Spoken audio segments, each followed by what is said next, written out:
5-Year Mission, the podcast, episode 41. This episode of 5-Year Mission, the podcast, is brought to you by Fansets, your home for all things pop culture pin related. Head over to fansets.com and see all that they have to offer. And also stay tuned at the end of the episode for a very special offer from us here at 5-Year Mission. This podcast is over before it even began. Your face. Your face. Let's do this. What? Is the mouse okay? Yeah. You just have to pet it for a second? I just moon it so my screen doesn't go blank so I can Like your brain? make sure we're not wasting our time by not recording. Your brain. It's been over a year. No, not over a year. It's been since September since our last podcast. Yeah. So Probably recorded in August. yeah, because it came out early September. So Yeah. late August. And then we went on hiatus. So like half a year. Yeah, about. Oh, wait. Wait. Welcome to the 5-Year Mission podcast. Wait, what? You don't even remember the name of our podcast. Welcome to 5-Year Mission, the podcast. There you go.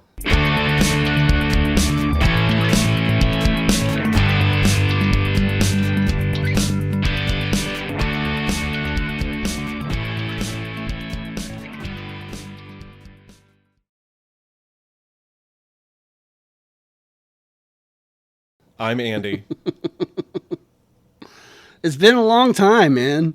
Lonely, lonely, lonely, lonely time. All right, continue. 6 months. 6 months.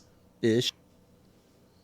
I don't like your math, but I'll go with it. Anyway, we haven't released a podcast episode since September. By the time this gets edited and put out, it's going to be like 8 months. So. No, it's not. I'm going to work on it this week. Sure. And it's going to be out on Monday. Okay. Monday. Watch me. A week from today. A week from today. So if you're listening to this on the release date, it is currently February 14th. Ooh, Valentine's Day episode. Yeah. I just now put 2 and 2 together on that one. Yeah. Ooh, what better way to say I love you than to sit down and listen to Mike and Fark do another round of real or fake? What better way to say I love you than with the gift of a spatula? Spatula City. Spatula City! We sell spatulas, and that's all. This is not a UHF podcast. This is a Star Trek podcast. Therefore, Mike and I are going to do another episode of Real or Fake where we go back and forth with each other and give each other Star Trek quote-unquote facts. Did you say track? Yeah, I'm going with it. Star Trek. And we can toss some facts back and forth, and we have to determine whether that fact is a real fact or if we're just messing with each other and it's fake. No. Thank goodness. Mine are not in any kind of order. So, did you get anything to keep score? No. I can get something. Hit pause. I mean, just talk. Make Not some, really. make some up while I walk away. So definitely do have to apologize while Mike goes and gets paper that we have not released a podcast since September. I have been working over 50 hours a week, and the last thing I wanted to do was sit down in front of a computer for another couple hours and edit these things. Also, moved, went through a nasty breakup, and also was suffering from severe depression. So if you yourself are suffering from depression, please do seek help. Now back to our regularly scheduled program of Real or Fake with Mike and Fark. So you said that you got 11 questions together for some odd reason. No, I just, when I got to the end, I just added an extra one, and just in case. Just in case there's a tiebreaker needed? Or like, what if we both had the exact same question? Which hasn't happened yet, surprisingly. And like, we needed another question. All right. I only did 10, like a butthole, even though you told me you did 11. That's okay. or if we needed like a tiebreaker, right, or something. Which, if for long-time listeners of the podcast, the last couple episodes of Real or Fake, I kind of ran away with them. I kicked your ass, basically. Yeah, probably. No, definitely. I don't know. I don't listen to this It's podcast. on tape. Or wherever. It lives in the cloud. It's on digital. Digital. Yeah, because It's on the cloud. That's what I said. Did you? Yes. My brain sucks. It's digital. Rewind it. You can hear it. You can say more about your depression if you want. You kind of rush through that really quick. If you want to actually talk about it, we can. Yeah, maybe at the end if I'm feeling up to it. But yeah, doing much better now. Yeah. So, which is why we're doing this. Which is why I decided I needed to get my ass in gear, and therapy definitely helps. Yeah. So I highly suggest it. It's a good thing. And there are places where you're like, I wouldn't be able to afford therapy. There are places out there that do offer like financing or like deeply discounted, or there are programs in place within like pretty much every major city that you can actually receive free therapy or heavily discounted therapy. So there's also some major stigma that comes with therapy. Yeah. People, there's just this idea that if you're in therapy, there's something wrong with you. Right. And even me right now thinking about it, like I know there's nothing wrong with therapy and that it's helpful, but there's this like small like voice in the back of my head like, you don't need therapy. Yeah. Therapy's for losers. Yeah. But that's not true. It's in fact, I think that a lot of people would benefit from it. Oh, absolutely. That's even if they don't really need it, it would help if they just went ahead and got it. I mean, it's sometimes you never even know that you need therapy, or that you don't even think that you would benefit from therapy. It's like, no, I feel fine. It's like it's better to get started on it, even if it's something minimal, than to just let it fester like I did for like a full decade before I was like, whew, there's definitely something going on here, and I need to get some help. This is a plug for all of our therapist friends out there. We're definitely not sponsored by any kind of online therapy thing like most podcasts out there. If you feel like you could benefit from therapy, please visit the offices of... Go to www.wehavenosponsor.com. But yeah, get some help if you need it. If you don't feel like you need it, keep doing what you're doing. But you never know. Therapy is a good thing, and it has helped me through some rough times. I mean, hell, I didn't start therapy until I was living in your basement. Yep. Well, actually, I take that back. I started 2 weeks before I lived in your basement. So it hadn't really taken effect yet. Have you been going to therapy that whole time? This whole time. Yeah. Yeah, for the past, 3 years now? Yeah, it's been about that long. Yeah, past 3 years I've been in therapy.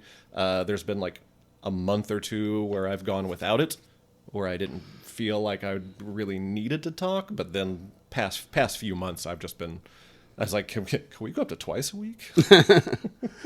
Yeah.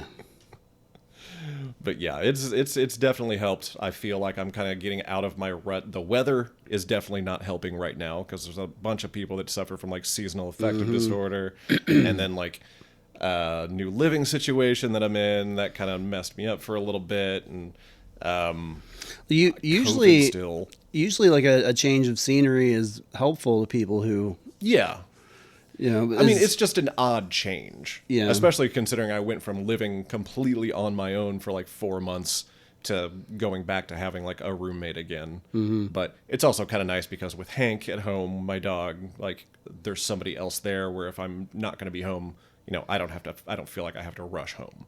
Yeah. So, plus now I'm also 5 minutes from my office. And I'm also 5 minutes from Hero House Comics, 1112 Prospect Street, Indianapolis, Indiana, heart of beautiful Fountain Square. Where are we recording this podcast right now? Cool. Now I just wish the weather would perk back up. Yeah, and you still won't stop by and visit me unless we got something planned. Right? No. So yeah, you kicked my ass the last couple times. Yeah, that's definitely true. Are you ready to get your ass kicked again? Yeah, you'll probably kick my ass again. You want to flip a coin to see who asks first? Sure. All right. You're gonna call it in the air before I flip. We got heads and tails there. Yes, I have heads and Okay, tails. I know It's what not kind of a coin. trick- It could be like some weird coin. It's not a trick quarter. You know, This isn't like a quatlu or something. had like turkeys and whatever. You know, I don't know. What? I don't know. Turkeys and mashed potatoes. That's what I have here. Turkeys Okay. and mashed potatoes. All right. I'm just going to let it hit the ground, too, so we get that nice clink on the podcast. You ready? Called in the air? Sure. Turkeys. It is heads. Wait, what does that mean? A turkey has a head. Turkey has a head. Okay. So, dear, are you kicking or receiving? Since we just had the Super Bowl yesterday, as of the release of this podcast. Oh, was that yesterday? Congratulations! What? By the time this gets released, it'll be because the Super Bowl airs on February 13th. Oh, it's next. Okay, I got you. Yeah. I was like, I thought you meant literally it was yesterday, and I was like, How did I not hear normally at least I know about it. even if I don't watch it or whatever, but like, Right. So you're gonna ask first. I will ask first. All right. I did. Statement 1. I did strategically choose several Voyager. God, you know how to get me. Then you're learning as we go. The Talaxians were deemed unworthy of assimilation. Real. Eh, I don't know. fake. I'm sitting there going Talaxians. I don't even remember the Talaxians. Neelix is Talaxian. Neelix is Okay. Yeah. Well, there you go. Actually, it was the Kazon that were deemed unworthy. Oh well. All right. So, I guess for each of these, I'll put the point on. Yeah. Whoever's name for the first statement. Yeah. Yeah. All right. I'll put a check mark for who gets it. So, if you got both of them, you'd have 2 check marks on that line. Right. So. Got it. I like our scoring system. Sure. So you got that first one. So let's go ahead with my first statement. We just started wearing bifocals, so now I can magnify Nice. because I'm old. Between TV and movies, Jonathan Frakes has directed 24 individual Star Trek stories. Notice I didn't say shows or just movies. Shows and movies. Is this a number question? It sure I is. thought we said no number questions. Well, deal with it. Well, I'm gonna go with real. Sir, that would be fake. Oh yeah? Why? Because it's 25. I'm not counting this one. We Yeah. we said no number questions. I don't think we ever shook on that one. I in fact avoided like 5 number questions that I almost put down on my list because we agreed in the past there would be no more number I questions. don't think so. That one does not count. Give me your next one. Then I'm going to be one short. You should have been prepared. Oh my God. How many more number questions do you have? I can come up with some number ones. One, but it's very vague, and it's not like a give me an exact number thing. As you're over there gargoyling. Tell you what, go ahead and give yourself that point. I am. All right. Because that was bullshit. No more number questions. That was your rule. All right. Well, let me because I also put notes on here so we can kind of let people learn as they go with some of these. So how many? So he did 25 Okay. individual Star Trek stories between shows and movies. Name them. 8 episodes of Next Gen, 3 episodes of DS9, 3 episodes of Voyager. He directed First Contact and Insurrection, 2 episodes of Picard, and 7 episodes of Discovery. There we go. You didn't count his Orville episodes. Mike, I will fight you with fists right here and now. Orville doesn't count in the Star Trek universe. No matter how you and all these Discovery-hating fanboys want it to. I don't see very many Yeah, people I'm going to lump you in there. I don't see very many people who hate Discovery that like the Orville. Oh, yeah. Usually they hate both. No, it's prominent. Yeah. It's prominent. I should just put Orville on Paramount Plus and make it part of the Star Trek universe instead of stupid Discovery. Get a life, you basement-dwelling loser. I can't say much. I was a basement dwelling loser for a while. In my 40s. All right. Move on. Lieutenant Uhura's first name is Nyota. That is real. Yeah, very good. I figured you'd get that one. Yeah, I mean, that's an easy one. And correct me if I'm wrong, we didn't learn that until one of the movies, correct? I think so. Yeah. Yeah. I don't think they ever said it in the series. No, they never did in TOS. No. I think it was in Search for Spock. Sounds about right. Yeah. Someone's probably yelling at us right now. Yeah. Oh yeah. Yeah. Someone out there. Some Neil Morehouse Debbie. Someone is out there just screaming at us right now. Maybe a Bill or a Dan. What are you talking about? All right, so I got a point on the board now. You. Now that I basically gave you one. Yeah, I basically gave you that when I knew you would get it. Yeah. All right. I got a guest star question for you. Okay. All right. Mick Fleetwood, the drummer of Fleetwood Mac, briefly appeared in a guest role on Star Trek: The Next Generation. Mm-hmm. That is real. Okay. Smart guy. What did he play? It was like a fish head. All right, you got it right. I know all about Fleetwood, and I almost referenced that exact one. Really? Yeah, I was going to try and say that it was. Were you going to name the race differently? Yeah. Right, did you give yourself that point for getting that right? Guessing that right?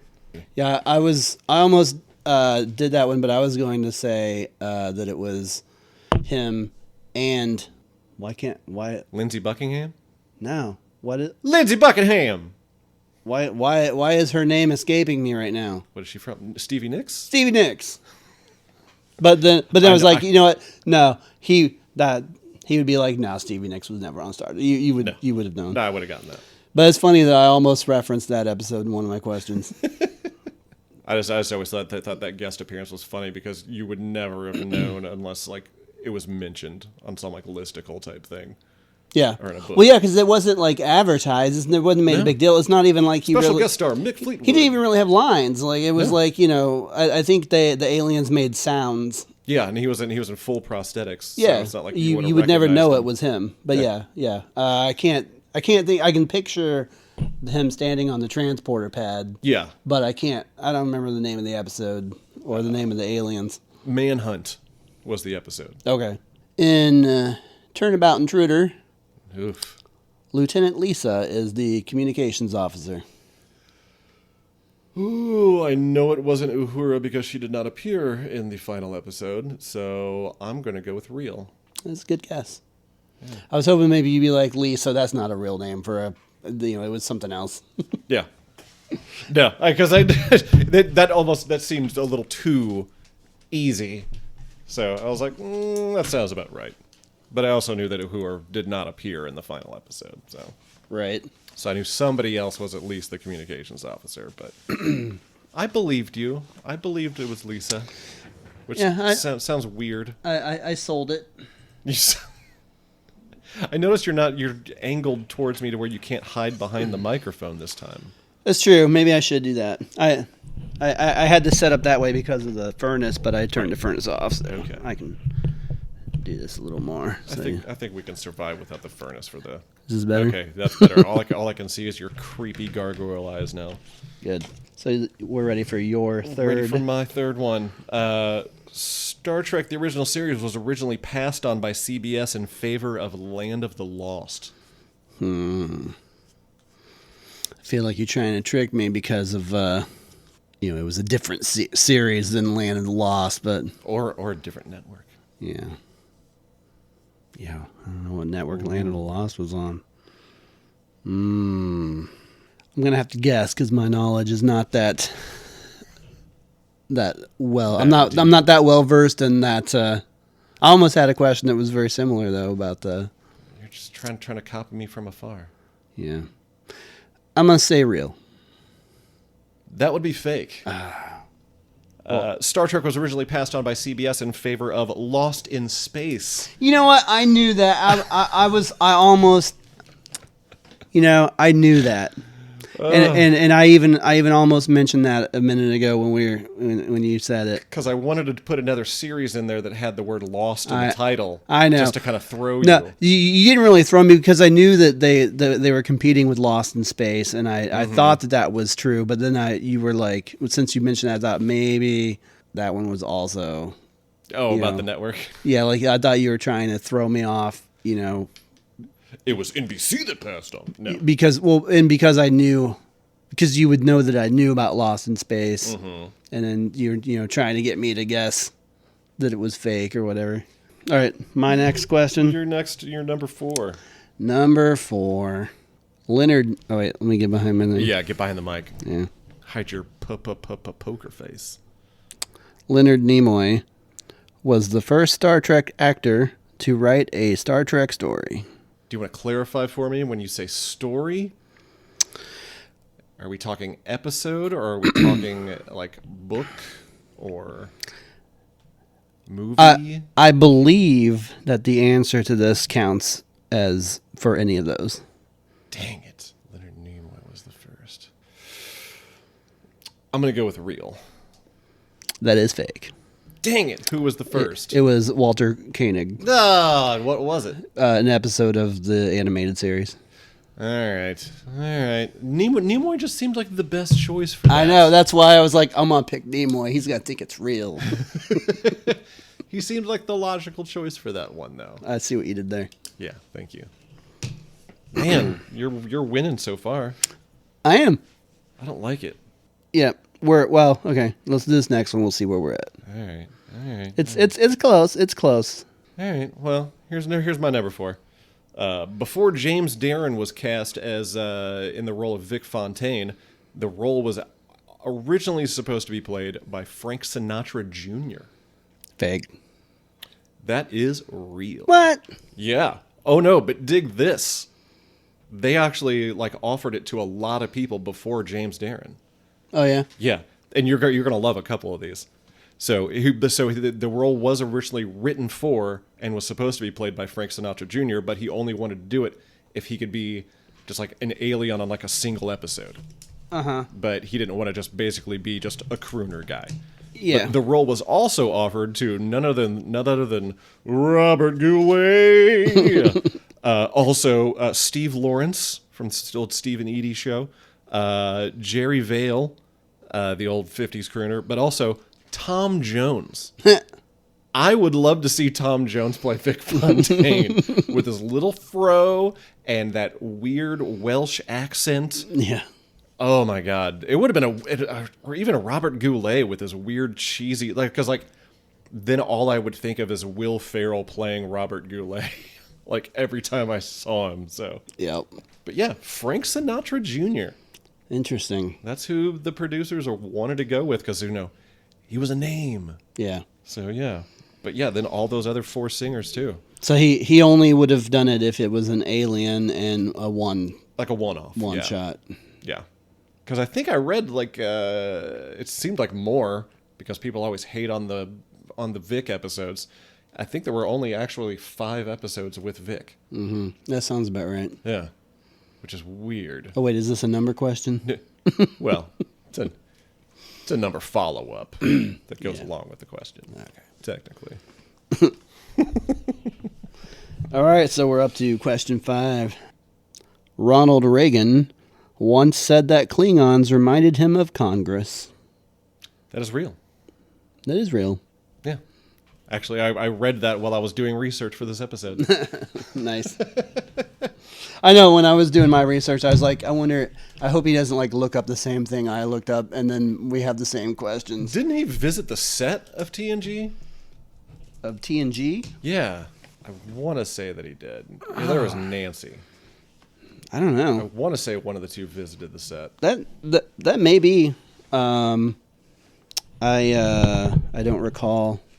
I was gonna Google Ronald Reagan Star Trek. Mm-hmm. I was gonna try and do a trick you by saying Romulan instead of Klingon. Nope, there he is on one of the sets with Patrick Stewart and a couple of the producers. Weird. Yeah, that's on Memory Alpha. Yeah, I was gonna try and throw you off by saying Romulan instead of Klingon. Oh, But then I was like, well, if he's never...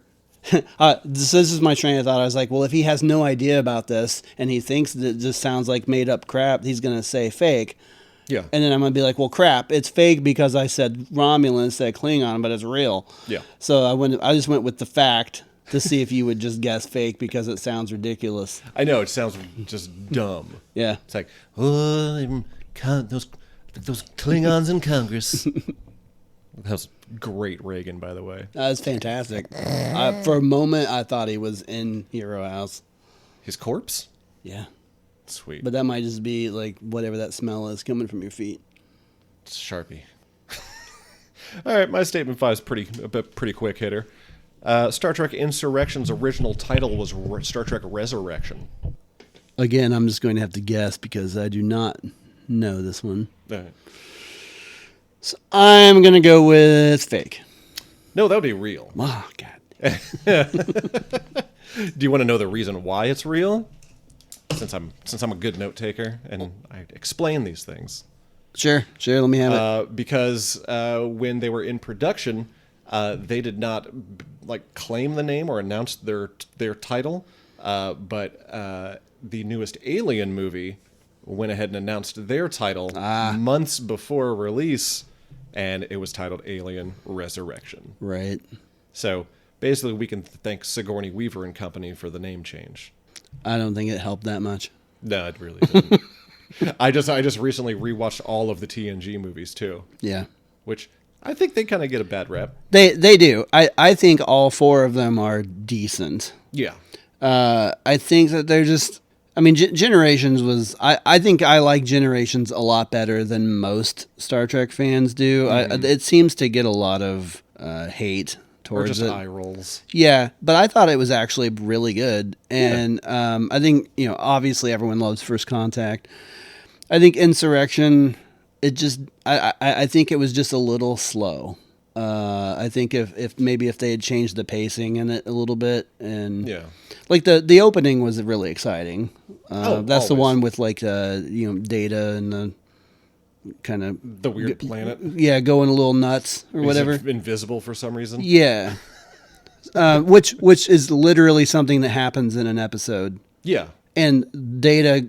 Like something happening to him and him like forgetting whatever also is something that happens in an episode. Mm-hmm. Like that Insurrection, the whole movie just felt like a bunch of reused episode ideas because even the main plot of the movie is very similar to an episode. Yeah, and it just felt like they kind of used all the tropes that they used in and just kind of like rehashed it, and it just felt like a long episode. Well, at least they didn't try to rehash Sub Rosa.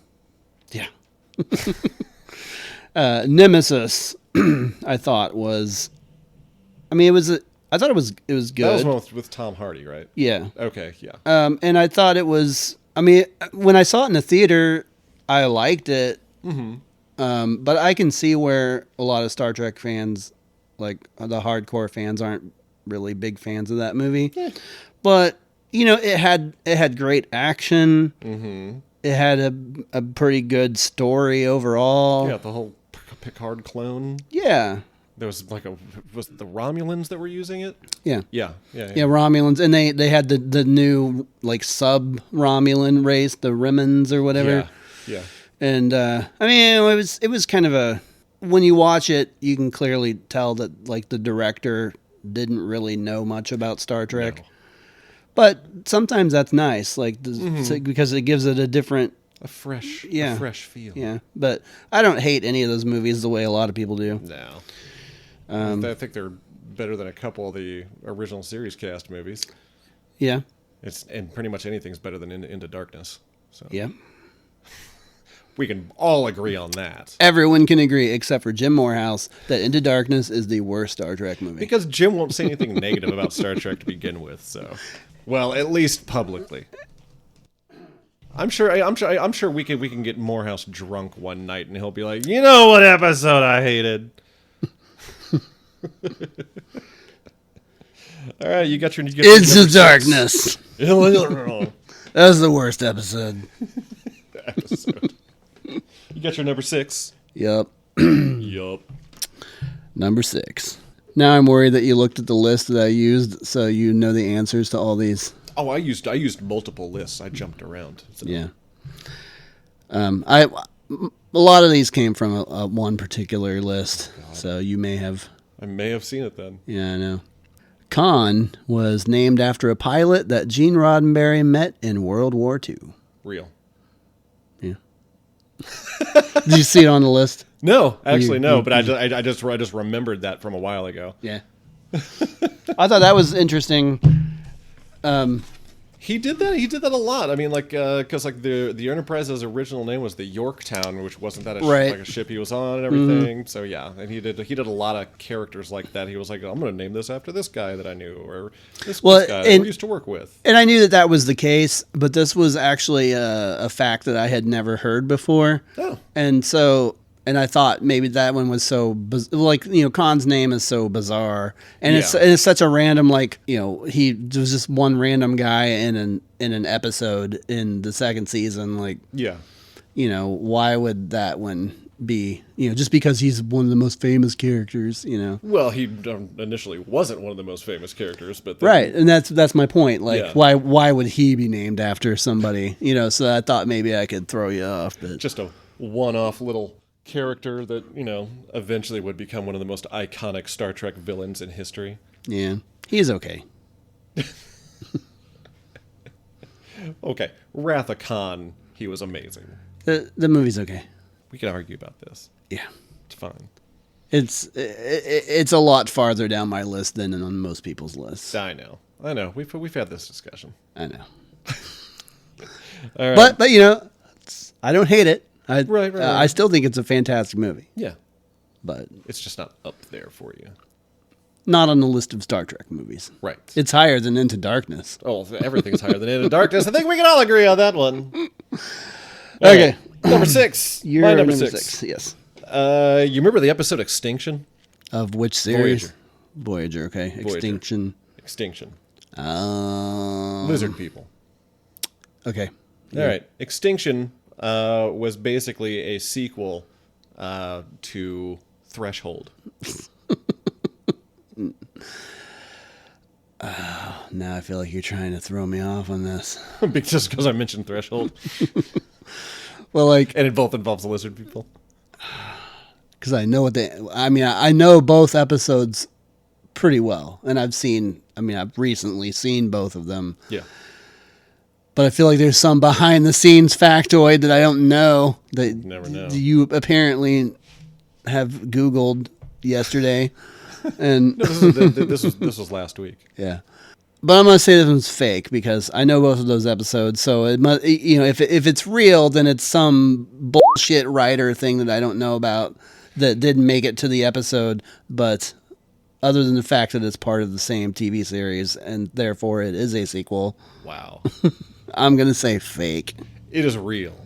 All right, so what makes it a sequel to Threshold? Because Brannon Braga himself, who wrote both episodes, hated Threshold so much that he wanted to redeem himself. So he basically wrote this one as a sequel. But how is it a sequel? That was just his words. So it's not actually a sequel. It was what he called a redemption sequel to Threshold. A redemption sequel, if it were a sequel, it would feature something from Threshold. Yeah. I'm calling bullshit. No, these are the writer's exact words. Everyone hates Brannon Braga anyway, so I'm calling bullshit. And also LeVar Burton, who directed this episode, and he was ashamed of it. Of the dinosaurs? He said in an interview that he was ashamed that he came back to Star Trek to direct this episode. Yeah. I'm calling bullshit. Nope. That one's fake. No, no. I get the point. No, you don't. I already gave you the one. All right. Listeners. Don't involve them. I'm going to need everyone to write in and tell Fark that he is wrong on this. No. That Extinction is not a sequel to Threshold. According to the writer, it is. But there's nothing other than the fact that he feels like he failed and wanted to... And then failed again. Yeah. And then failed many more times. Oh, absolutely. It's Brandon Braga. Yeah. No, you know, I don't hate Brandon Braga. I mean, he was involved in a lot of the track that I love. So, I mean, All right. you know. All right, Morehouse. What? Written Morehouse. Awful references to... Old James Morehouse of the Trek Ranks podcast tonight. Yeah.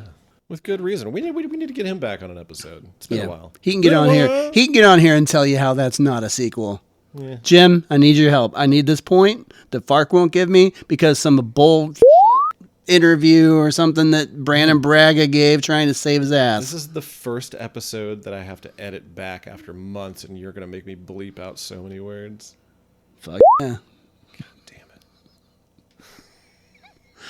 Fine. Go to your number 7. Number 7.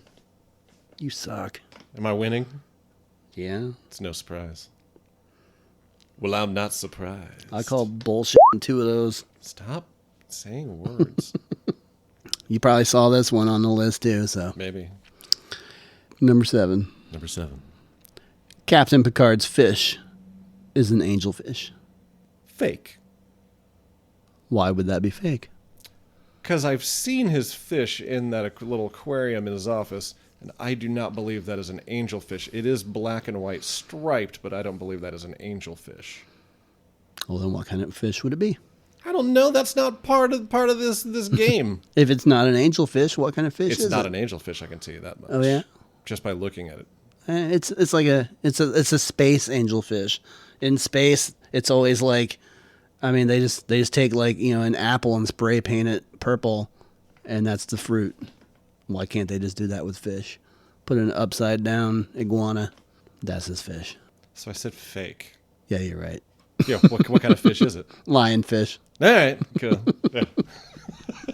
I was like, man. I was like, wait, did he tell me whether it was real or fake yet? And then I started thinking, wait, did I ever actually say real or fake? You did. I did say fake, yeah. Because I was actually noticing it because recently finished my TNG rewatch, and it's still fresh in my mind. Jellicoe coming on board and taking over. Mm-hmm. Get that fish out of my ready room. Ronnie Cox. Such a dick. He plays a good villain. How many shifts did he want? 4 shifts? Yeah, because they had 3 and he wanted 4. Well, when Delta shift comes on in a few minutes, actually, sir, I have not changed that yet. We haven't implemented those changes yet, sir. Fuck you, Jellicoe. Yeah, well, fuck you, Riker. Do you talk to your dog like that? We do. Right. Actually, if the listeners didn't know, Mike's dog's name is Riker. Our favorite command for Riker is fuck off. when he comes up to us, and he's wanting something, and it's, you know, like if he just went outside and he comes up to us like he wants to go outside again, we say fuck off, and then he goes and lays down. Dude, with Hank, I just go, nope, couch, and he just hops on the couch. He's a good boy, but still a butthole sometimes. Yeah. He likes to his new favorite thing now that he lives with a cat is that he finds the tiniest, most feathery of cat toys and likes to chew on those. But he won't chew on his own toys. If it has feathers on it, oh, he will fuck it up. I don't get it. All right, my number 7.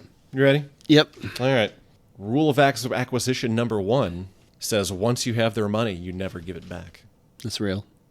That is real. Yeah. Good job. Yeah, I know that one. Good job. And my little follow-up with that I took, little factoid, so far in Star Trek, the highest number that we've heard, I'm sure there's more than this, the highest number we've heard in the rules of acquisition is number 299, and there's more beyond that apparently. Also, there is an unwritten rule of acquisition that says when no appropriate rule applies, make one up. And we learned that in an episode of Voyager. Yeah, with the 2 Ferengi that were from that episode of TNG. Mm-hmm. Yeah. Yeah. See, I could put Voyager things in my questions. I probably wouldn't get any right that you asked me. Yeah, but see, that is an actual sequel. Is that from straight from Brandon Braga? Did he make sure to say that it was a sequel? Did he No. specifically state that it was a sequel? No. It's a sequel because it's a fucking sequel. Or is it just recurring characters reappearing? It's a direct sequel from that episode. Is it called whatever Part 2? No. Since it's not a sequel. That's not what defines as okay. Is Extinction called Threshold Part 2? No, but Brandon Braga says it was. Behold the word of Braga. Let there be women in low-cut dresses and sexual innuendo abound. And anything can be a sequel if you want it to be. As long as you say it years later in an interview. Number 8. Number 8. Mark Leonard has played Vulcan, Klingon, and Romulan in Star Trek. Vulcan, Klingon, and Romulan. I know he's played a Vulcan and a Romulan. Not sure about Klingon, but I'd go out on a limb and say real. But it's probably going to be something different where it was 2 of those, but one of them is wrong and he played some other race. No, that is real. Ah! Where did he play the Klingon? Oof. I want to say somewhere in TNG. Maybe DS9. Meh. Whoa, really? Later than that? Or was it one of the movies, maybe? He is the first person that you see in the motion picture. Oh, that's right. Yep, he plays the Klingon captain. Now I actually do remember seeing that. Yep. I know. I had to think about it too when I saw like he had played all 3. I was like, "Where is the Klingon?" Oh, yeah. You know, and First scene of the first movie. yep. Yeah. All right, that makes sense. Yeah, I mean, in all of his appearances, he played Sarek, except for in Balance of Terror and the motion picture. Yep. Those were the only times he played something else. Nice. It's nice that he had a longevity in his career. Like they just invited people back. Mm-hmm. Sort of like how in DS9 they got 3 of the original series Klingons to come back and put him in like the all new Klingon look. Yep, Kang, Koloth, Kor, and Koloth. Yeah, and they teamed up with Jadzia to hunt an albino. Not the albino from Discovery, apparently. No. I think there was rumors, but apparently not. All right. Golden opportunity to make Discovery relevant. What? Wow. At least, Man, you really do like the Orville. at least on the Orville. God. There are 100 unique classes of starships in the Star Trek universe. Man, you really. Actually, let me rephrase this one Okay. for you. Okay.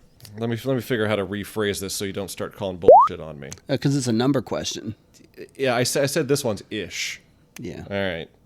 How should I rephrase this? This is going to be good editing right here. Damn it. You're also welcome to just look up a new question. No, it's not a number this question. Because this is a good one that people will be like, really? Wow. You know what? I'm just going to keep it how I had it. Statement 8. There are over 100 unique classes of starships. And now it's over. Okay, how about this then? There are over 90 unique classes of starships in the Star Trek universe. I'm going to say real. That is real.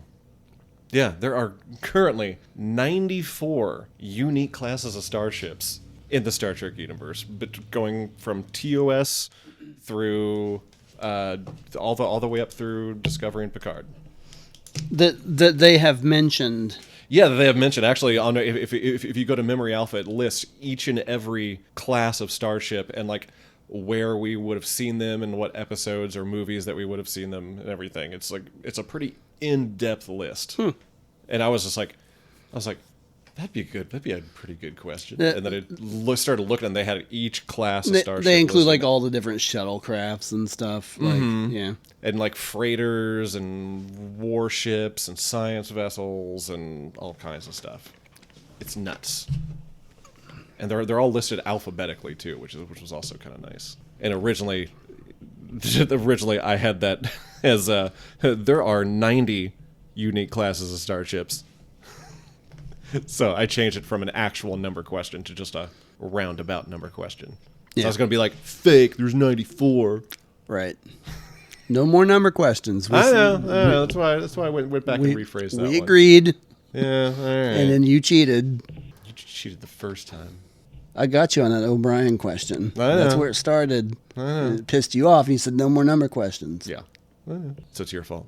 Jolene Blaylock has never been a fan of Star Trek and has stated that she prefers not to be associated with it. That is real. Fake. What?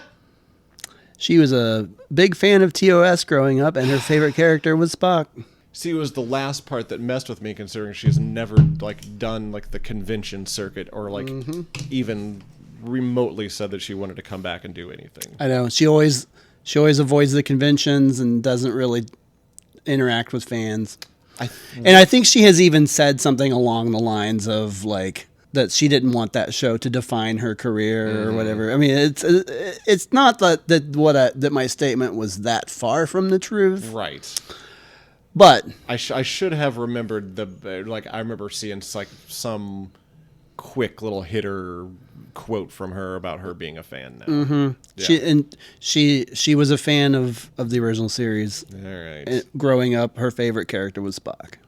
All right. Which, it's cool that she got to play Vulcan. Yeah. At least her character developed over those 4 seasons and wasn't just, getting rubbed down in the decon chamber for the rest of the series.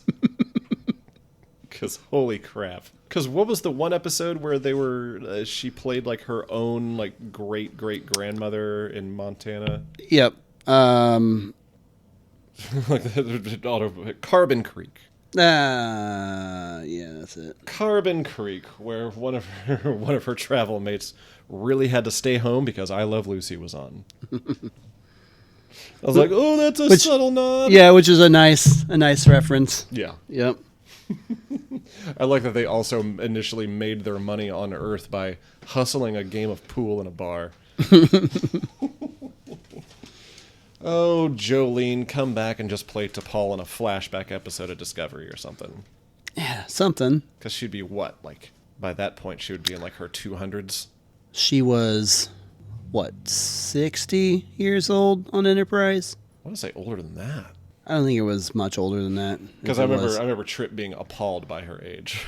Yeah, he was. You're how old? He was surprised, but I want to say it was it wasn't. It was 60 something. I thought it was 83 or something like that. I don't know. It would be about 100 years later. So yeah, she would have been in her 160 to 180s. Mm-hmm. Yeah. So I mean, they could give her old lady makeup. Like they already did on Enterprise? Yeah. Where she goes and visits herself. Which I always thought that was weird that they got away with one of the classic sci-fi tropes. It's never run into yourself from the future or the past or whatever. Well, they do it on Star Trek all the time. Yeah, I know. It's just weird though. Okay, right. Statement number 9. Number 9. Quick one. TOS never aired in Japan. Ever? Ever. So it has. You're saying it has never. It has never. TOS has never aired in Japan. That's just weird enough that I want to believe it's real, but it's just weird enough. Because I could have gone with Bangladesh or something. Yeah, I know. With Japan, it's just so it's so bold. Yeah, I know. It's it's Japan. It's they love sci-fi there. TOS has never aired in Arkansas. Well, a couple episodes. I'm going to say fake on that one, but it's real. No, that is fake. Okay, good. But in a weird roundabout way, it almost was real. Yeah. Because in the 70s it originally aired, but it got taken off the air after a week because people hated it so much. But then after the success of Next Generation, it was really big in Japan. It was real popular. Mm-hmm. They decided to start re-airing TOS. They're like, oh, they're really into this Star Trek. Let's air that old Star Trek that we still have. And then they hated it again. The kids hated it, but the reason that they hated it, and I quote, it was because it was a, quote, poor copy of the original. which is the Next Generation. Yeah. Right? Yeah. So they were saying the Next Generation was the original, and Right, TOS was a right. poor copy Nice. of TNG. I thought that was a pretty neat little factoid there. Yeah. And it's just weird enough to throw you off too, Yeah, I was. because TOS aired, but just barely. I just, the only thing that helped me was the fact that Never aired. Yeah. So, Star Trek has been. I mean, it's been around for 50 years, and and it's popular worldwide. Yeah. So to say that it never aired. I mean, yeah. I was like, somebody had to air it on some station at some point. Yeah. After 50 years. So, all right, number 10. Number 10, last one for you. Oh wow, you're already laughing. This. All right, straight face. Well, I'm laughing because I can already hear you complaining that this one's not actually about Star Trek. Is it about the Orville? Seth MacFarlane guest starred on this series. No. Anthony Rapp once played himself in an episode of Spin City. Played himself on Spin City. Trying to think if that was when he would have been big on General Hospital, and it could have been at like a soap opera convention or something. Because I never really got that into Spin City. Watched it whenever it was on, but never religiously or rewatched it. Who played himself? I'm going to go with real. That's a good guess. Because it seems odd enough to where I know. And I like my idea of a plot point with that one. It was weird enough that you should just guess that it's real. Yeah. Yeah. It is real. Oh, okay. Was it close to what I was saying? I looked. I couldn't figure out As to a reasoning why. without going and watching the episode. I don't know. There were like 3 other people that were that played themselves in that episode. So I'm guessing it was something like what you're saying. Okay. Wow. I love that I could be a shitty sitcom writer. I don't know if it had to do with because I didn't really pay that close attention to the other actors that were playing themselves. Yeah. So I don't know if it was like a soap opera type thing, or maybe it was like something to do with Rent. Oh, I was getting that backwards then. Never mind. Why? What were you? Anthony Rapp wasn't on General Hospital. He wasn't? Wait, who am I thinking of? Who are you thinking of? You know who Anthony Rapp is, right? Yeah. I was getting names mixed up in my head. Travis on Enterprise. That was Connor Trenier. Or no, Travis.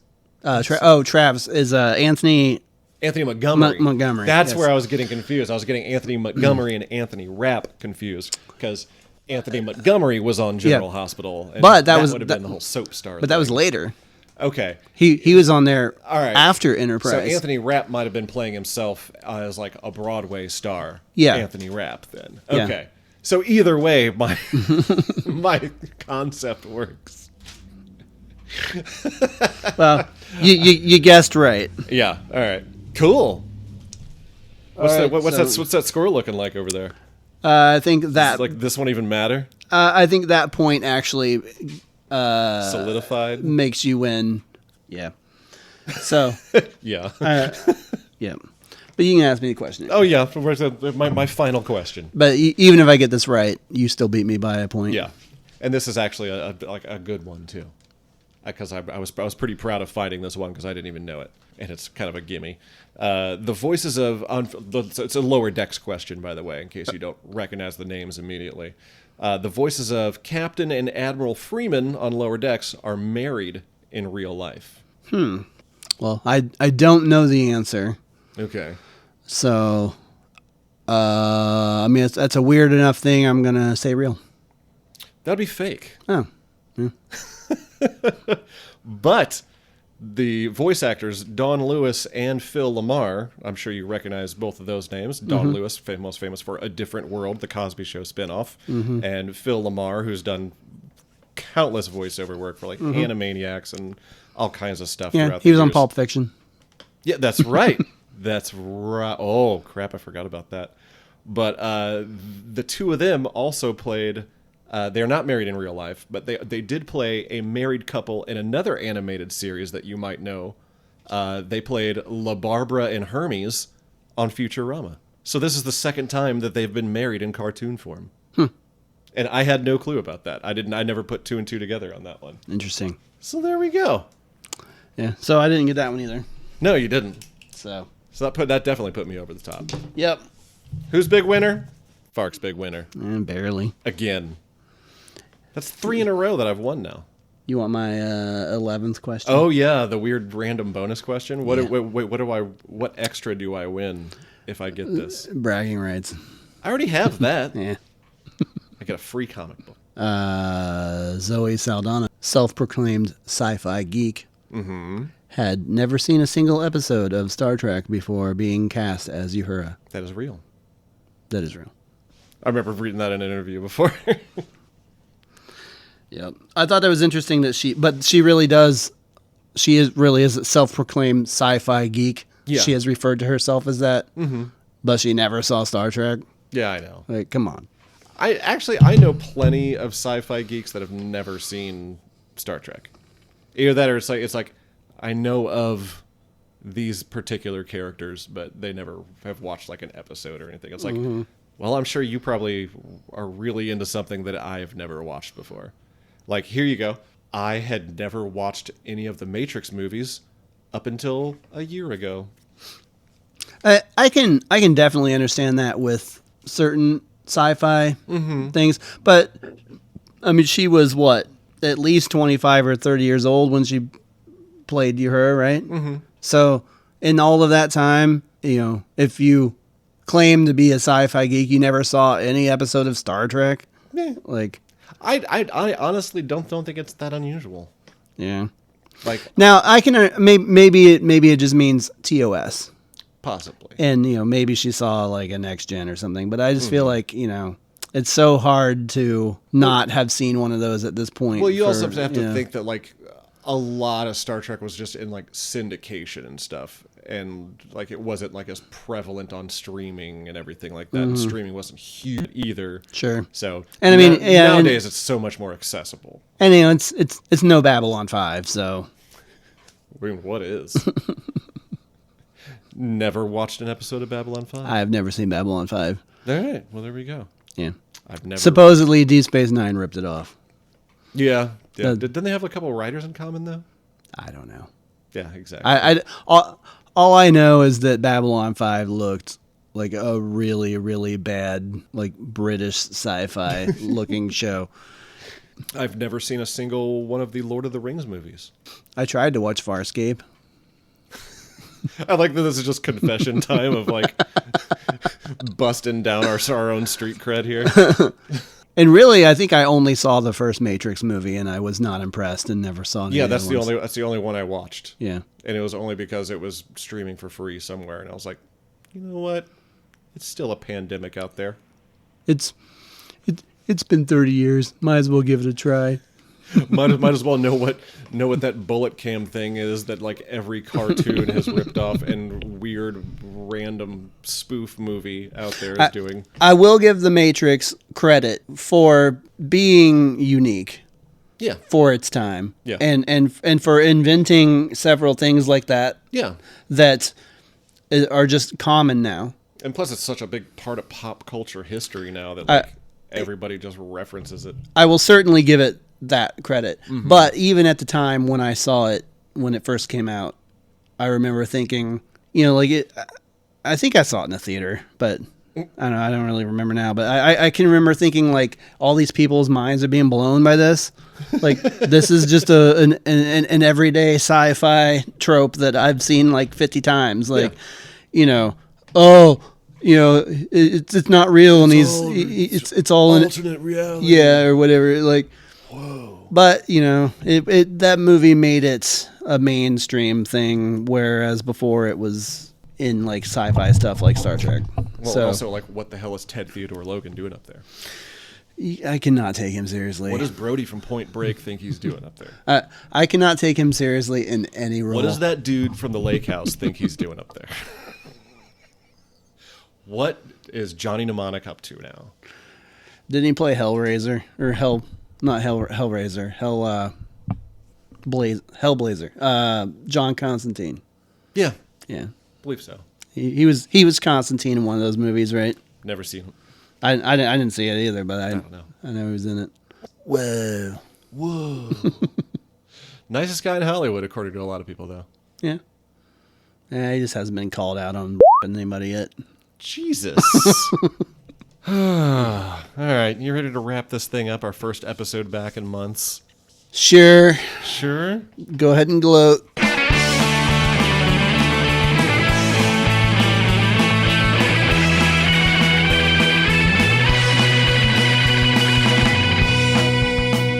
Hey, do you miss getting new content from 5 Year Mission? You should head over to patreon.com/5yearmission and check out our Patreon page. As a patron of the band, you will receive access to rare and behind-the-scenes pictures and videos and other cool stuff. You will also have early access to many things, like video releases or new songs. You can sign up for different levels, from ensign all the way up to admiral. One of the perks of being an admiral on 5 Year Mission's Patreon is that you get to be a producer on this podcast. Currently, our producers are Neil Carpenter, Helen Lake, Debbie Rinke, Carol Jones, Becky and Roxy, Steve and Frankie Palopoli, Madison Rachel Jones, and Jim Morehouse. Your name could be on this list if you sign up as an admiral. So head over to patreon.com/5yearmission now. That's the number 5 Year Mission.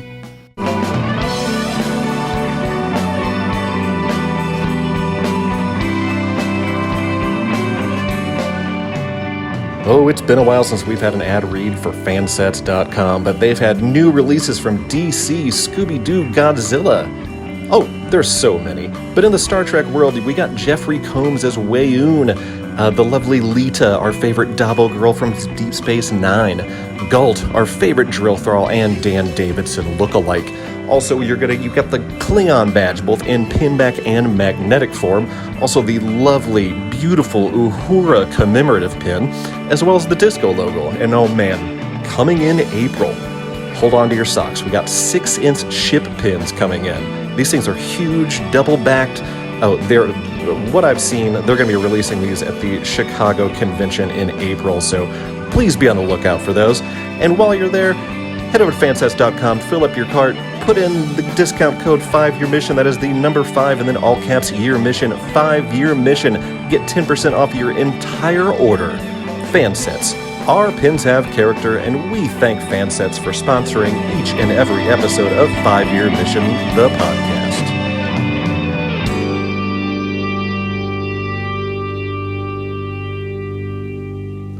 Now that I won again, and you still haven't bought me a championship belt to wear around, or at least for photo ops. Actually, I really should order one. Those things are pricey, though. Actual, like, little semi-decent looking wrestling belt. I guess I really don't need to wear it. Just got to toss it over my shoulder, but... We should do a guest star, real and fake. All right. And invite, like, Bill and Jim or someone like that. Just somebody along those lines. Yeah, to go against each other. And we'll host it.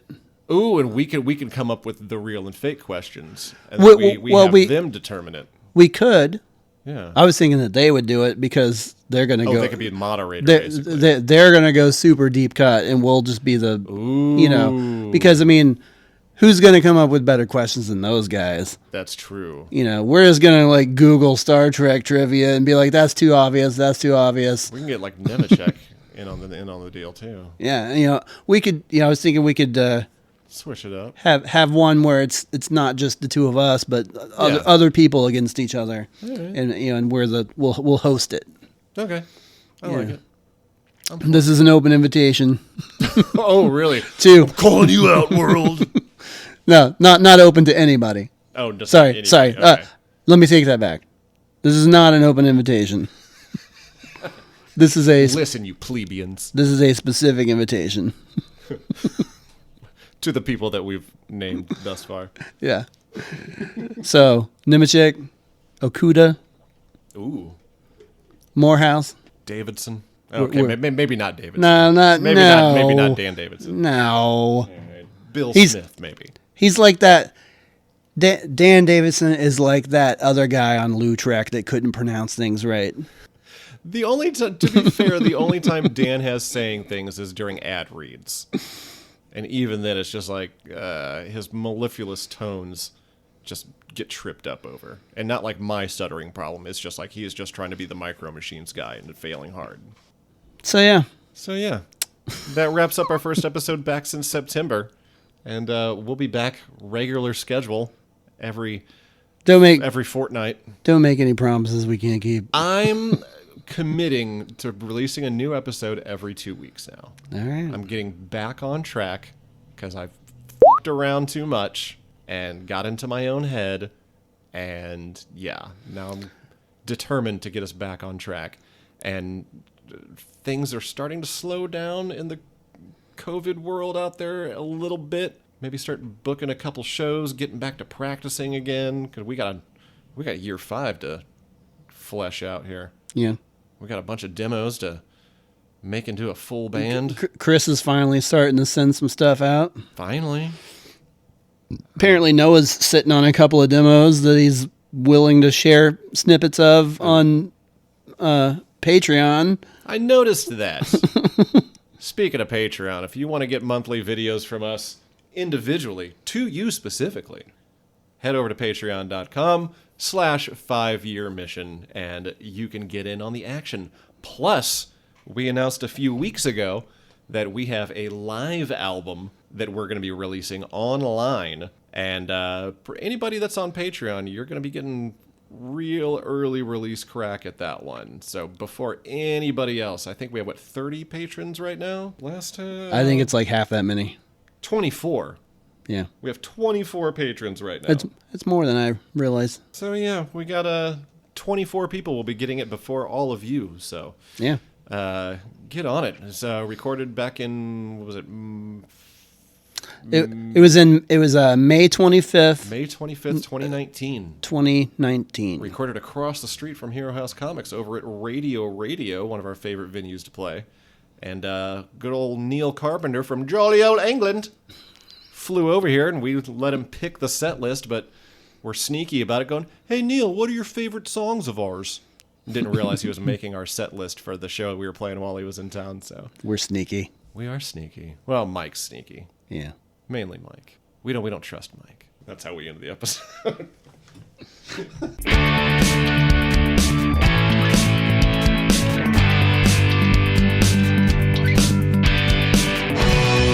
I sure want to leave.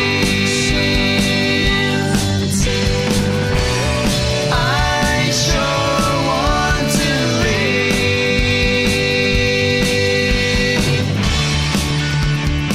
Thank you for listening to this episode of 5 Year Mission, the podcast. If any of you are interested in listening to more of our music, you can check us out on YouTube or Spotify or iTunes or pretty much anywhere that you can listen to music. Just search for 5 Year Mission and we should be the first thing that comes up. If you would like to contact us in regards to the podcast or anything else that you want to talk to us about, you can email us at 5yearmissionband@gmail.com. And for more information about the band, you can go to 5yearmission.net. And also follow us on Facebook, Instagram, and Twitter.